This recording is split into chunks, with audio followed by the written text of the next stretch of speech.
ابا صالح التماس دعا هر کجا رفتی یاد ما هم باش نجف رفتی کربلا رفتی کاظم رفتی یاد ما کہ ہم امام سے کیسی محبت کرتے ہیں۔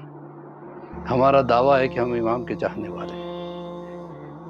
ایک واقعہ آپ کے سامنے پیش کروں، پھر اپنے آپ کو انالائز کیجئے کہ ہم واقعی امام سے ایسی محبت کرتے ہیں۔ آج ہماری حالت یہ ہے کہ اگر کوئی دنیاوی پوزیشن کچھ مضبوط ہو جاتی ہے تو نہ ہم کسی عالم کی سنتے ہیں، نہ کسی مولوی کی سنتے ہیں، نہ کسی امام کو حدیث پر پابند ہوتے ہیں، بلکہ ہم 1.5 اینٹ کی مسجد بنانے لگتے ہیں۔ اہواز سے ایک شخص اس وقت کے امام جعفر صادق علیہ السلام سے ملاقات کے لیے آیا، مدینے پہنچا۔ مدینے پہنچنے کے بعد ملاقات کی، کہا مولا میں اہواز سے آ رہا ہوں، ہمارے یہاں کا گورنر جو ہے آپ کا چاہنے والا ہے، مجھ پہ بہت زیادہ ٹیکس ہے اور میں ادا نہیں کر پا رہا ہوں، اگر آپ ایک خط اس کے نام سے لکھ دیں تو میرے لیے ہو سکتا ہے وہ کچھ ڈسکاؤنٹ کر دے، کچھ رعایت کر دے۔ امام نے اس کے نام سے ایک خط لکھا، اتنا لکھا کہ میں تمہارا امام تم سے مخاطب ہوں، یہ شخص بھی میرا چاہنے والا ہے، تم بھی میرے چاہنے والے، اس کو خوش کر دو، بس اتنا ہی لکھا اور بھیج دیا۔ یہ اہواز پہنچ کے جب گورنر ہاؤس اس زمانے کا جو بھی ہوگا وہاں پہ پہنچا تو وہ بہت بیزی تھا۔ اس نے سپاہیوں سے کہا کہ میں ان سے ملاقات کرنا چاہتا ہوں۔ ان نے کہا کہ اس وقت یہ بہت بیزی ہے، کہا ان سے جا کے کہو کہ وقت کے امام نے انہیں خط بھیجا ہے۔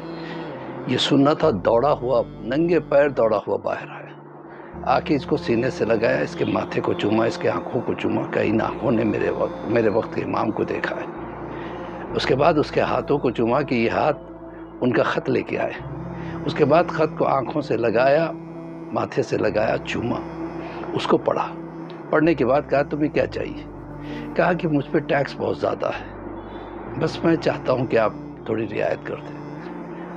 انہوں نے اس ٹیکس کا جو انچارج تھا اس کو بلایا کہ اس کا جو بھی ٹیکس ہے وہ میں ادا کر دوں گا، اسے معاف کر دو، اور دوسری چیز یہ ہے کہ میری جائیداد کے 2 حصے کرو، آدھا حصہ اسے دو، آدھا حصہ میرے پاس رکھو۔ وہ حیران ہو گیا کہ اتنا زیادہ مال مجھے مل گیا۔ اب اس نے پوچھا کیا آپ مجھ سے راضی ہیں؟ کہ یہ سوال آپ کیوں کر رہے ہیں؟ کہ مولا نے مجھ سے کہا تھا کہ آپ کو میں خوش کر دوں، آپ خوش ہیں؟ تو یہ واپس آئے، آ کے امام سے ملاقات کی، کہا مولا یہ واقعہ پیش آیا۔ تو مولا نے کہا کہ ہاں میں جانتا ہوں، اس نے نہ صرف تم کو خوش کیا بلکہ ہمیں بھی خوش کیا۔ تو ہم واقعی کیا ایسا کام انجام دیتے ہیں جو امام زمانہ جس سے خوش ہو جائے؟